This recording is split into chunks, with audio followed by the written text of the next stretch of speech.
Et c'était vraiment bienfaisant. Et encore une fois, merci à vous pour votre soutien. Alors maintenant, si vous voulez bien, on va ouvrir la parole de Dieu ensemble. Et je vous invite à ouvrir dans l'Ancien Testament 1 Samuel, chapitre 18. 1 Samuel, chapitre 18. Vous pouvez ouvrir ou regarder ce qui va être projeté. Avant de lire le chapitre 18, j'aimerais juste vous resituer rapidement les livres de Samuel. 1 et 2 Samuel, ça raconte l'histoire d'Israël à partir du moment où il va y avoir une dynamique qui se met en place. Une fois qu'Israël est rentré dans le pays promis, dirigé par Josué, le serviteur de Moïse, un général victorieux qui a mis Israël en place, que Dieu a utilisé pour mettre Israël dans la terre promise, eh bien, il y a une longue période où il y a une forme d'instabilité politique et, il faut le dire aussi, spirituelle, qui s'appelle la période des juges. Et le dernier des juges, les juges, c'était une sorte de personnages qui avaient une autorité pour juger de la part de Dieu et essayer d'orienter aussi la spiritualité du peuple d'Israël. Ils avaient à la fois une fonction juridique et spirituelle. Le dernier de ces juges, qui est vraiment un très grand personnage de l'Ancien Testament, c'est Samuel lui-même. Et donc, le premier livre de Samuel commence avec l'histoire de la maman de Samuel qui est stérile et qui prie Dieu pour avoir un enfant. Et cet enfant, ça va être Samuel. Et Samuel, c'est un personnage que Dieu va utiliser pour mettre en place les 2 premiers rois d'Israël, le roi Saül et le roi David. Et dans tous les livres de Samuel, 1 et 2 Samuel, vous avez le début donc de l'histoire de la monarchie en Israël, et avec un thème littéraire qui oppose qu'est-ce que c'est un serviteur infidèle comme Saül, qu'est-ce que c'est un serviteur fidèle comme David. Et ça, c'est décliné de bien des manières, et on ne va pas étudier ça en détail aujourd'hui. Mais c'est vraiment quelque chose de très, très, très intéressant. Et on pourrait se dire, à quoi ça sert, nous qui sommes chrétiens, de lire l'Ancien Testament? On a tout dans le Nouveau. Au moins, dans le Nouveau Testament, on s'adresse directement à des gens qui sont chrétiens, qui connaissent Jésus. Jésus est mort et ressuscité. Et les gens du Nouveau Testament, à partir des Épîtres, ils sont dans la même situation historique que nous par rapport à l'histoire du salut. Alors que l'Ancien Testament, il faut faire un effort. Il y a des choses qui sont encore valables, d'autres, on ne comprend pas bien quoi en faire. Toute l'Écriture est inspirée de Dieu et utile pour enseigner, pour convaincre, pour instruire. Toute l'Écriture. De la première lettre de la Genèse à la dernière lettre de l'Apocalypse. On doit prendre ça au sérieux. Oui, l'Ancien Testament est aussi écrit pour nous exhorter, nous.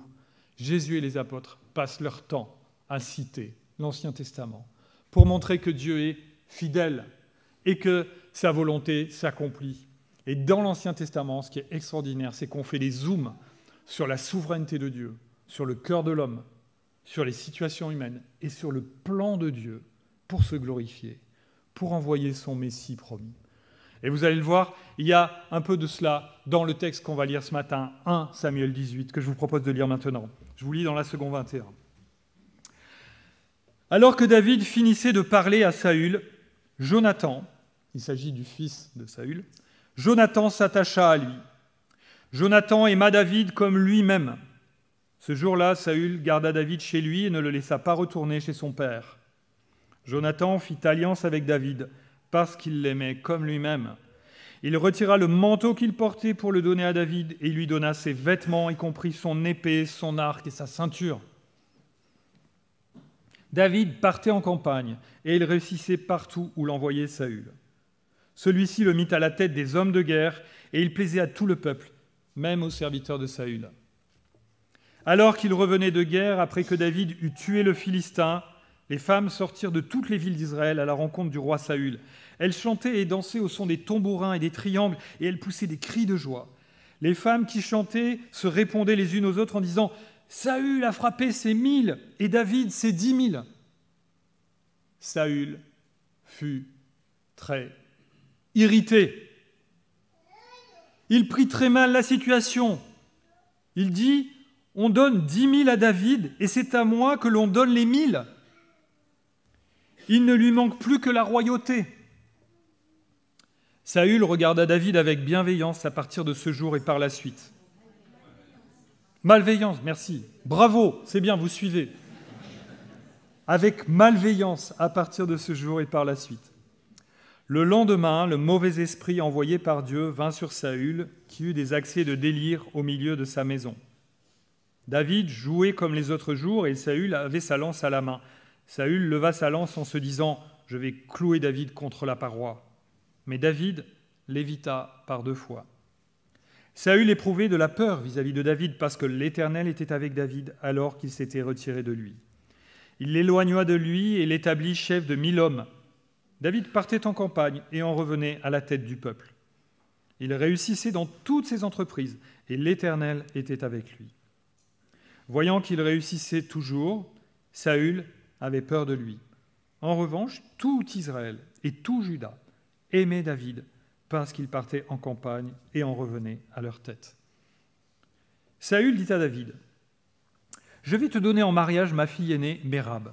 Seulement, sers-moi comme un vaillant homme et mène les guerres de l'Éternel. » Il se disait « Je ne veux pas porter la main contre lui, que ce soit les Philistins qui le fassent. » David répondit à Saül « Qui suis-je ? Qu'est-ce que ma vie et qu'est-ce que le clan de mon père en Israël pour que je devienne le gendre du roi ?» Lorsque le moment où Mérab, la fille de Saül, devait être donnée en mariage à David, arriva, elle fut donnée à Adriel de Méhola. Michal, la fille de Saül, donc une autre fille, tomba amoureuse de David. On en informa Saül et cela lui plut. Il se disait « Je la lui donnerai en mariage, ainsi elle représentera un piège pour lui et il tombera sous les coups des Philistins. » Saül dit une nouvelle fois à David « Aujourd'hui, tu vas devenir mon gendre. » Saül donna l'ordre suivant à ses serviteurs « Parlez en secret à David et dites-lui « Le roi a de l'affection pour toi et tous ses serviteurs t'aiment. Deviens maintenant son gendre. » Les serviteurs de Saül répétèrent ces paroles à David et il répondit « Croyez-vous qu'il soit facile de devenir le gendre du roi ? Je ne suis qu'un homme pauvre, sans importance. » Les serviteurs de Saül lui rapportèrent ce qu'avait répondu David. Saül dit « Voici comment vous parlerez à David. Le roi ne réclame aucune dot. Toutefois, il désire 100 prépuces de Philistins pour être vengé de ses ennemis. » Saül avait le projet de faire tomber David entre les mains des Philistins. Les serviteurs de Saül rapportèrent ces paroles à David et ce dernier accepta les conditions qui lui étaient posées pour devenir le gendre du roi. Avant le délai fixé, David se leva, partit avec ses hommes et tua 200 Philistins. Il rapporta leurs prépuces et les livra tous au roi, afin de devenir son gendre. Alors, Saül lui donna sa fille Michal pour femme. Saül vit et comprit que l'Éternel était avec David. Quant à sa fille Michal, elle aimait David. Saül eut de plus en plus peur de David et il fut toute sa vie son ennemi. Chaque fois que les princes des Philistins partaient au combat, David avait plus de succès que tous les serviteurs de Saül et son nom devint très célèbre. Jusqu'ici, la lecture de la parole de Dieu. On pourrait se dire, mais qu'est-ce qu'on fait des fois quand on lit dans la Bible des récits comme ça ? Qu'est-ce qu'on va faire de ça ? Ça saigne de partout, il y a des querelles de palais, il y a des trucs, il y a des rivalités humaines, politiques. Comment on va s'en sortir pour trouver quelque chose d'édifiant pour nous ? Nous qui sommes parfaits, gentils et toujours soumis à la volonté de Dieu, qu'est-ce qu'on va faire avec ce récit où il y a des pécheurs, hein ? Je ne vois pas bien ce qui nous concerne. Alors on va essayer de répondre à cette question. Premièrement, je vous propose un premier point, Saül jalouse David. Deuxième point, Dieu garde son enfant. Troisième point, David préfigure Christ. David vient de remporter la victoire extraordinaire sur Goliath. C'est le chapitre juste avant. Un gamin qui était un berger, qui a fait confiance à Dieu. Et Dieu l'a choisi pour remporter une victoire extraordinaire sur un ennemi qui terrorisait le peuple de Dieu. Il l'a vaincu par la grâce de Dieu, parce qu'il était l'homme choisi par Dieu pour remporter cette victoire. David passe en l'espace de quelques jours de petit berger anonyme, 8e fils d'une famille pauvre de Juda, à héros d'Israël, grand guerrier, qui va devenir un des principaux chefs militaires et qui va devenir ensuite, dans l'histoire d'Israël, le roi de référence par excellence. Ensuite, quand vous regardez les chroniques et le livre des rois, à chaque fois, le texte dit « ce roi était entièrement fidèle comme David son ancêtre » ou « ce roi n'était pas entièrement fidèle contrairement à David son ancêtre ». David, ça va devenir la référence pour les rois d'Israël. Mais problème, nous l'avons vu, nous l'avons lu, eh bien cette popularité soudaine, extraordinaire, qui vient là parce qu'elle est dans le plan de Dieu, parce que Dieu veut volontairement élever David et humilier Saül, qui a déjà commencé à lui désobéir, eh bien elle va susciter la jalousie du roi qui est en place. Et il y a un premier élément qui me semble assez fort dans l'Ancien Testament. Il y a des histoires qui sont là pour dévoiler la méchanceté du cœur de l'homme. Vous savez, on peut changer l'environnement technique. Oh, nous, on est très fort, on envoie des gens dans l'espace, machin chose, on peut communiquer à l'autre bout du monde avec un petit téléphone, etc. Et c'est extraordinaire ce que l'homme fait. Mais dans nos cœurs, dans nos vies, on est les mêmes depuis la chute, depuis Adam et Ève. On a la même noirceur au fond de nous, le même péché, les mêmes choses et la même condition humaine, avec un environnement culturel et technique différent, mais au fond de nous. Et dans nos relations humaines, dans toutes les civilisations et dans toutes les époques, il y a des choses qui sont semblables à ce que la parole de Dieu nous montre et éclaire. Et de temps en temps, elle met l'éclairage. Vous savez, comme dans les films, on fait le zoom sur quelque chose pour attirer l'attention du spectateur. Et bien la parole de Dieu, elle fait pareil avec l'être humain. Et moi, je crois que cette histoire, de ce point de vue-là, elle nous montre l'absurdité, les dégâts de la jalousie. L'absurdité de la jalousie. Saül en veut à David pour ses succès et à cause de l'affection que tout le monde lui porte. C'est ridicule. Au lieu de se réjouir de ce qui est positif, il a un officier excellent qui remporte toutes les batailles, qui est agréable à Dieu. Saül tourne le bien en mal et plonge dans l'amertume. Il se gâche lui-même sa propre vie, comme un idiot. Satan, notre adversaire, parce que nous sommes enfants de Dieu, ne peut pas nous enlever la vie éternelle. Il ne peut pas nous enlever l'amour du Père. Il ne peut pas nous enlever la grâce, la justice de Christ. Il ne peut pas nous enlever le Saint-Esprit qui nous a fait naître de nouveau et qui est en nous pour l'éternité et qui fait de nous des enfants de Dieu. Parce que c'est la souveraineté de Dieu et que Satan ne peut rien faire contre Dieu, c'est une créature. Mais pour un temps, Satan a la liberté, parce que Dieu le juge bon, et pour se glorifier aussi, de nous faire du mal, d'essayer de nous décourager, de combattre contre nous qui sommes les enfants de Dieu. Et il est en colère contre nous. Mais comme il ne peut pas nous enlever ce que Dieu nous donne, il essaye du côté, vous savez, quand il y a une paire et qu'il y a un très fort et un faible, eh ben l'adversaire, il attaque le faible. Satan, il ne va pas attaquer Dieu. Il attaque la partie faible de la paire, c'est nous, et il essaye de nous gâcher les bénédictions de Dieu. Il ne peut pas nous les enlever, mais il peut essayer de nous les gâcher. Et sous son influence, appuyée sur notre péché, nous sommes entraînés. Alors, je ne sais pas si naturellement vous êtes jaloux. Je sais qu'il y a des gens, ils ont un tempérament à être jaloux. Et on a tous des défauts naturels. Je vous laisse réfléchir à quels seraient les défauts naturels. Et si vous n'avez pas d'idée, demandez à vos proches, ils vont vous renseigner. Et puis lisez la parole de Dieu, elle va mettre ça en lumière. Mais voilà, moi je crois qu'on a tous, d'une manière ou d'une autre, on peut être sensible à une forme de jalousie au long de notre vie, quel que soit notre caractère. Et le problème de la jalousie, ou les problèmes de la jalousie, c'est que premièrement, et on le voit là dans l'histoire, ça nous entraîne à mépriser les bénédictions que Dieu donne. On méprise parfois les bénédictions que Dieu nous donne, parce que c'est nul à côté de l'autre. Pourquoi moi j'ai une Citroën et lui il roule en Mercedes? C'est nul. J'ai vraiment une Citroën et je ne trouve pas que Citroën c'est nul. Et je sais que je suis dans le pays de PSA, donc je ne vais pas dire de mal. Mais, vous voyez, pourquoi ma maison est plus petite? Pourquoi moi moins? Au lieu de me réjouir de ce que Dieu me donne, je suis en train de comparer et je méprise ce que Dieu me donne. J'ai envie parfois, sous l'influence de la jalousie, de choses qui ne sont pas bonnes, qui ne seraient pas bonnes pour moi. Mais parce qu'un autre les a, j'en ai envie. On appelle ça le désir mimétique.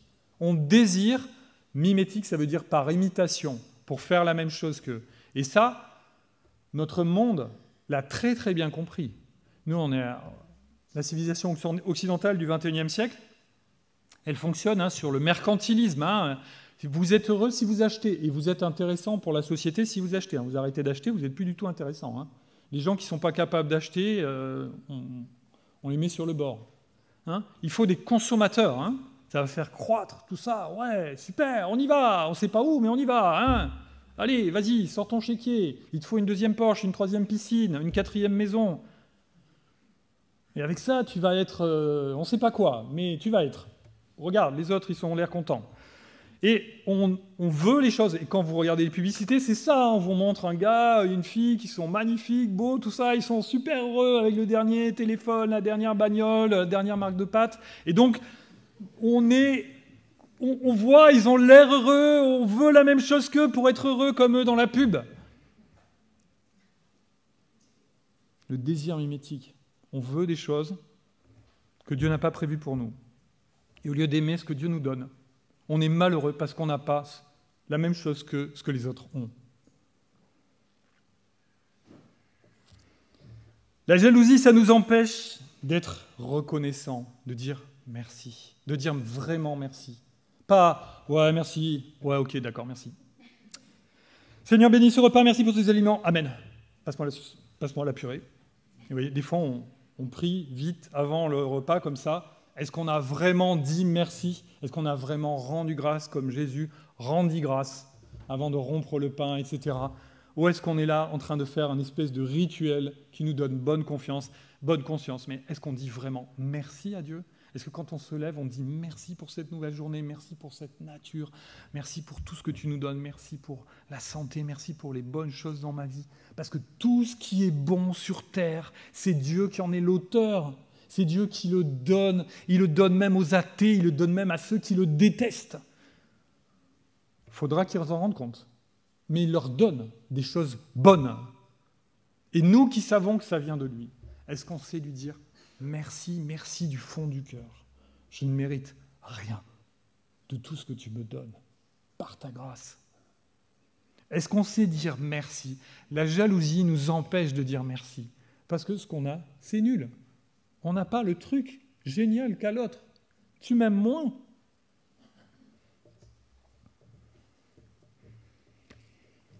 Presque, on en vient à en vouloir à Dieu, qui ne nous donne pas ce que nous avions prévu d'avoir. Oui, moi je fais un effort pour être chrétien, je viens au culte régulièrement, je gaspille mon temps à prier. J'ai prévu d'avoir une vie réussie et ma vie est toute pourrie. Qu'est-ce que tu fais? Je t'en veux un peu. Alors on ne va pas le dire comme ça, si on a deux doigts de bon sens, mais c'est quand même un peu ce qu'on pense. On est en colère contre Dieu, quand même. Ma vie est toute pourrie, pourquoi? Les autres ont l'air de s'éclater et pas moi. Vous savez, quand on vient au culte, on fait un effort pour être poli, on se sourit, machin, on se dit bonjour, voilà, etc. Et si vous n'allez pas très bien, vous arrivez dans un culte où tous les chrétiens sont comme ça, vous dites, purée, mais ici tout le monde s'éclate sauf moi alors. Ils sont tous heureux et moi je suis le seul à galérer. Mais non, les autres font un effort de politesse, mais tout le monde galère. Tout le monde. Qui peut dire qu'il est arrivé à l'âge adulte sans avoir aucune épreuve dans sa vie? Toujours heureux tous les jours. Ça n'existe pas, ça. Je ne dis pas qu'on a tous les mêmes épreuves, il y a certaines sortes d'épreuves et ce n'est pas nous qui décidons. Néanmoins, une vie entièrement facile, sans avoir à lutter, ça n'existe pas. Tout le monde doit le faire. Tout le monde a des épreuves. Et les chrétiens qui sourient ne sont pas des gens qui, naturellement, n'ont eu aucune épreuve dans leur vie depuis leur naissance. Ne laissez pas Satan vous susurrer à l'oreille « Tu es un tocard. Là, c'est une assemblée de saints, tu es un tocard. Toi, c'est pas pour toi les bénédictions de Dieu. » C'est faux. Si Jésus-Christ est votre Sauveur et votre Seigneur, vous êtes enfant de Dieu. Dieu vous a aimé d'un prix qui a coûté la vie de son Fils. Vous imaginez quelle valeur il vous donne. Et vous, vous en doutez. Nous en doutons, parfois. Et le résultat de ça, de la jalousie, pour Saül, comme parfois pour nous, c'est qu'au lieu d'être réjouis de ce que Dieu nous a donné, nous sommes remplis d'amertume. Dieu nous avait donné des choses bonnes pour nous, dans son plan, avec des épreuves, mais malgré tout. Et nous, au lieu de regarder ces bénédictions-là, on regarde ailleurs, et au lieu d'être heureux avec les bénédictions que Dieu nous donne, on est rempli d'amertume, et on se gâche à nous-mêmes notre vie, comme des idiots. Pourtant, la Bible nous dit « Ne vous inquiétez de rien ». Mais en toute chose, faites connaître vos besoins à Dieu par des prières, des supplications, dans une attitude de reconnaissance. Et la paix de Dieu, qui dépasse tout ce qu'on peut comprendre, gardera votre cœur et vos pensées en Jésus-Christ. Le privilège du chrétien, ce n'est pas qu'il a une vie réussie avec un yacht et des choses qui brillent aux yeux du monde entier, c'est qu'il peut traverser toute sa vie en étant dans la paix et en redemandant cette paix quand parfois les épreuves de la vie nous l'enlèvent. On peut traverser les pires épreuves de la vie comme chrétien en étant dans la paix. Vous le croyez, ça ? Le Seigneur nous a promis de nous le donner par le Saint-Esprit. Il faut le lui demander. Si vous n'avez pas la paix ce matin, demandez la paix au nom de Jésus. Paul poursuit dans Philippiens et dit « J'ai appris à être satisfait de ma situation. Je sais vivre dans la pauvreté et je sais vivre dans l'abondance. Partout et en toutes circonstances, j'ai appris à être rassasié, à avoir faim, à être dans l'abondance et à être dans le besoin. Je peux tout par celui qui me fortifie, Christ. » Voilà l'exemple à suivre. Avec les yeux sur Jésus-Christ, on peut tout. On peut tout traverser. On peut tout vivre si Christ est là. Si nous réexprimons, nous réinvoquons son autorité sur notre vie. Parce que parfois on dit oui, c'est Jésus qui dirige ma vie, mais on veut reprendre le volant assez souvent. Je ne sais pas si vous avez déjà été en voiture avec des gens comme ça qui ont l'habitude de conduire seuls. Et s'ils sont passagers, attention, freine, là, fais gaffe, tout. Et c'est vous qui conduisez, mais il faut écouter tout ce que vous dit le gars d'à côté parce que sinon il va être crispé, vous voyez ? Et nous on fait ça avec Christ, des fois. Ah oui, tu diriges ma vie, mais ah non, pas ça, attends, vas-y, tourne, mets le clignotant. Mais c'est lui qui dirige ou c'est nous ?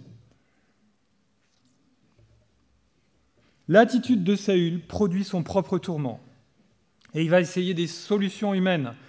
Il va essayer de tuer David. Alors que David, c'est là, en plus d'être un guerrier, c'était un musicien exceptionnel, un compositeur, un poète. Vous savez qu'une grande partie des psaumes sont écrits par le roi David. Et probablement, il a commencé à écrire des psaumes avant d'être roi. Et donc, il jouait de la musique, et c'était bienfaisant parce que Saül était tourmenté par un esprit qui était envoyé de la part de Dieu pour le punir de sa méchanceté et de sa rébellion contre Dieu. Et donc, Saül, dans un premier temps, tout simplement, sous l'impulsion de la colère, à un certain moment, il veut tuer David. Mais Dieu ne permet pas que ça se produise. Donc, ça ne marche pas. Deuxième essai. Il éloigne David de lui. Allez, vas-y, prends des hommes, va faire la guerre loin, là-bas. Dégage, je ne veux plus te voir. Ça ne marche pas non plus, parce que David, il remporte des succès, il devient encore plus populaire. Donc, le problème s'aggrave. Donc, on va faire un complot.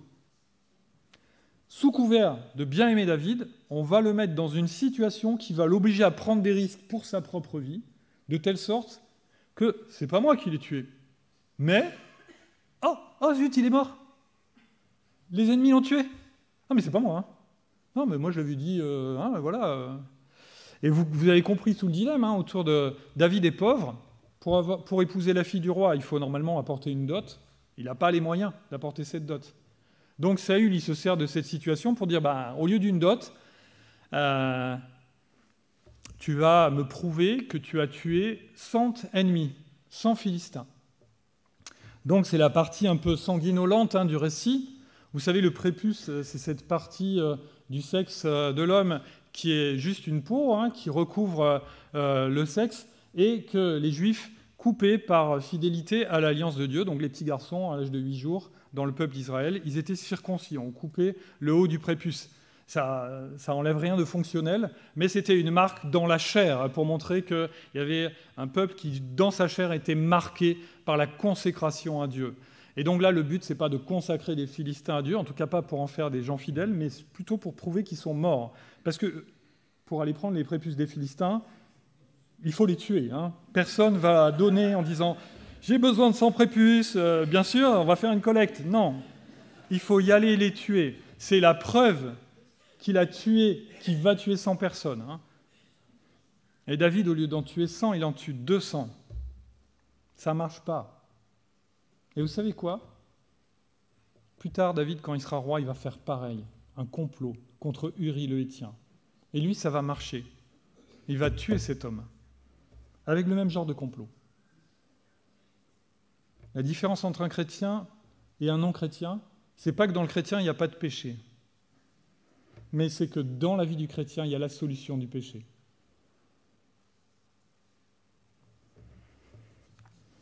En Jésus-Christ, bien sûr. Donc la situation de Saül s'aggrave. Saül eut de plus en plus peur de David, et il fut toute sa vie son ennemi, nous dit le texte que nous avons lu. Et Saül, il est responsable de la désobéissance, de sa propre désobéissance, de son endurcissement. Et il suit la mauvaise pente. Si j'attriste le Saint-Esprit qui est en moi par un péché qui s'installe dans mon cœur, je me place volontairement sous l'influence de Satan. Satan ne peut pas m'enlever le salut, mais il peut me gâcher ma vie chrétienne. Est-ce que dans nos vies, parfois, il n'y a pas un péché qui s'installe et qu'on ne veut pas remettre ? Vous savez cette expression à 2 balles, qui est une hérésie absolue, mon péché mignon. Ça n'existe pas un péché mignon. Il n'y a que des péchés horribles. Ah oui, c'est mon péché mignon. On parle du chocolat ou des fraises ou machin ou je ne sais pas quoi. Ça n'existe pas. Il n'y a pas de péché mignon. Des fois, il y a des gens qui disent « Ah, mais moi, je suis comme ça, je suis un peu... Voilà, je parle directement, je fracasse les gens, c'est mon caractère, il faut me prendre comme je suis. » Ah oui, ah bon, super, mais vas-y, montre-moi dans la parole de Dieu où il est dit aux chrétiens « Restez comme vous êtes, les gars, surtout, tout va bien. Dieu vous aime comme ça, plein de défauts. » Oui, bien sûr, Dieu nous aime, malgré nos défauts. Mais son désir, c'est qu'on se laisse transformer pour qu'on ressemble à Christ.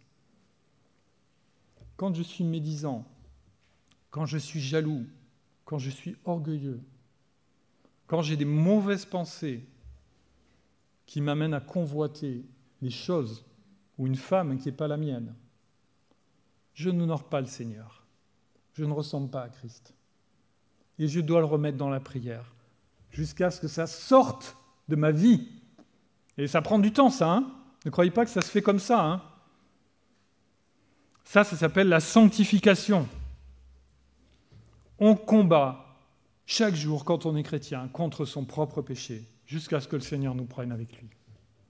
C'est la volonté de Dieu qu'on le glorifie de cette manière. C'est le bon combat qui est d'abord contre nous-mêmes, avant d'être dans l'œuvre de Dieu aussi pour proclamer l'Évangile.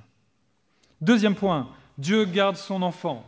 Dieu veille sur David pour le protéger et le bénir, malgré la jalousie de Saül. David remporte de nombreuses victoires militaires. Saül lui avait promis sa fille aînée donnée à un autre, pour torturer David. La deuxième fille de Saül, elle tombe amoureuse de David. Le propre fils de Saül, Jonathan, le prince héritier, devient l'ami de David. L'ami, pas l'amant. Je vous dis ça parce qu'aux États-Unis, il y a des églises évangéliques qui s'appellent David et Jonathan, et pour eux, là, c'est le signe que la Bible valide l'homosexualité. C'est faux, ça. C'est complètement faux. On peut être amis. C'est vrai que nous, on a une époque où on met tellement du sexe dans tout qu'on n'imagine pas qu'on peut aimer quelqu'un sans avoir envie de coucher avec lui. C'est dramatique. On sait plus ce que c'est l'amour. L'amour, c'est pas seulement la vie de couple. Il faut qu'il y ait de l'amour selon la volonté de Dieu dans la vie de couple, mais heureusement, il y a aussi de l'amour en dehors de la vie de couple. Sinon, la vie sociale serait extrêmement triste. Jonathan, il aime profondément David. David aime profondément Jonathan, comme d'une amitié virile, comme on peut aimer un ami sincèrement. Et on le voit à tous les cadeaux que Jonathan fait à David. On pourrait se dire, ouais, c'est tout pourri, il lui file sa cape, ses vêtements, sa ceinture.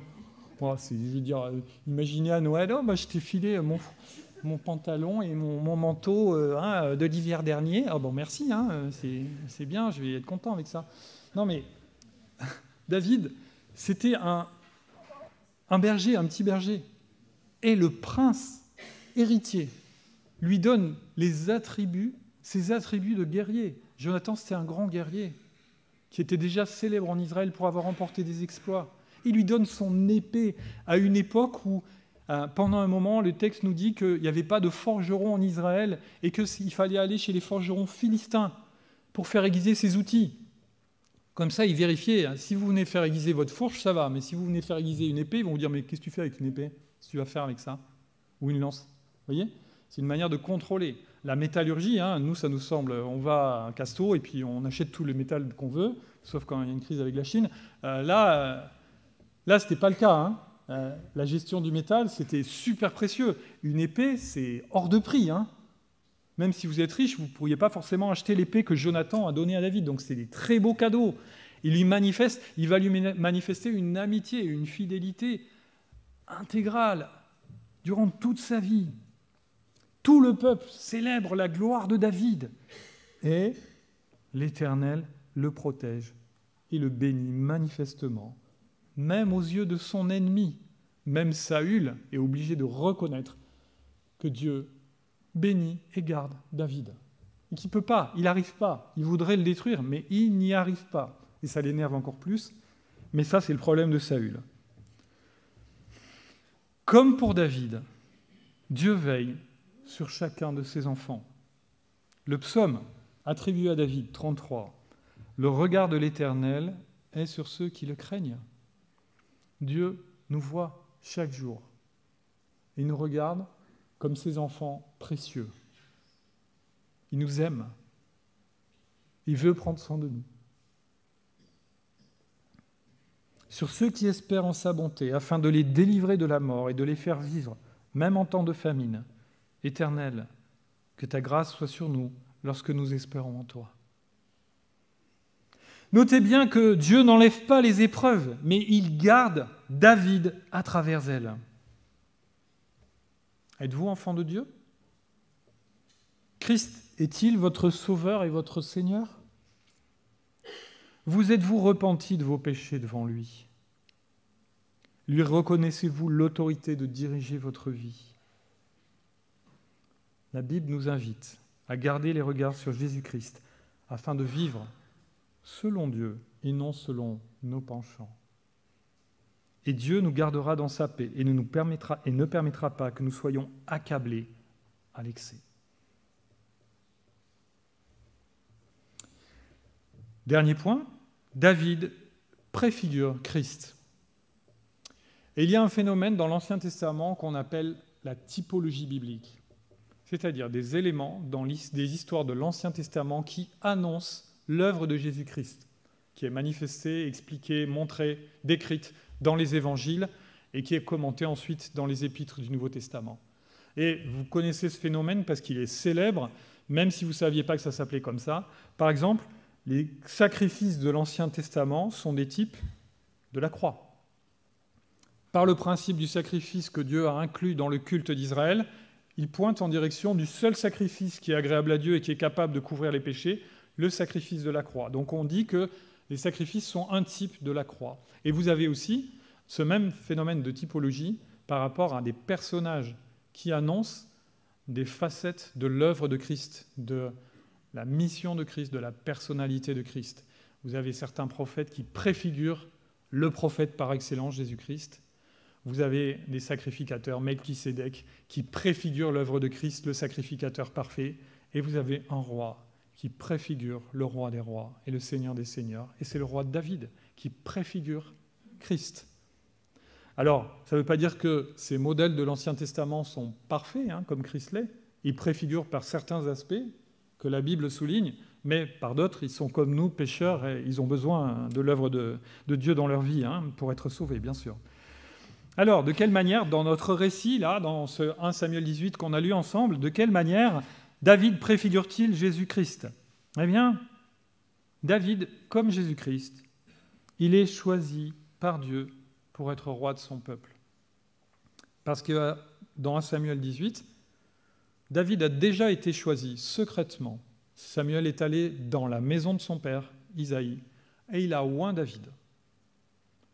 Mais David va devoir attendre une vingtaine d'années avant de vraiment devenir roi, mais n'empêche qu'il a déjà été désigné par Dieu comme roi. Et vous savez, oint, c'est-à-dire c'est le verbe qui désigne en français le fait qu'on met de l'huile sur votre tête, c'est le mot qui sert à parler du Messie. Le Messie, c'est celui qui est oint, celui qui est désigné par Dieu d'une façon spectaculaire pour accomplir la mission que Dieu lui a confiée. Donc, David, il préfigure Christ de cette manière-là. Il est désigné par Dieu pour accomplir sa volonté et être roi de son peuple. Et puis, eh bien, comme David, Jésus, il est en but à la jalousie et à la haine des gens qui l'entourent, sans raison valable. Et Jésus lui-même le dit de lui-même. Dans Jean au chapitre 15, au verset 25, il dit « Ils m'ont détesté sans raison ». Il parle du peuple d'Israël, qui vont dire « Crucifie-le ». Mais vous ne voulez pas plutôt que je crucifie un vrai criminel ? Non, lui, crucifie-le lui. Mais qu'est-ce qu'il a fait ? Vous imaginez les autorités romaines qui disent « Mais attendez, pourtant les Romains, ce n'est pas des poètes. Je vais vous dire que quand il s'agit de faire des massacres, vous lisez l'histoire de l'Empire romain, ça ne leur fait pas peur de faire couler le sang. Mais Pilate, il leur dit « Mais attendez, mais il n'a rien fait ce gars. Pourquoi vous voulez le crucifier ?» Non, c'est lui qu'on veut.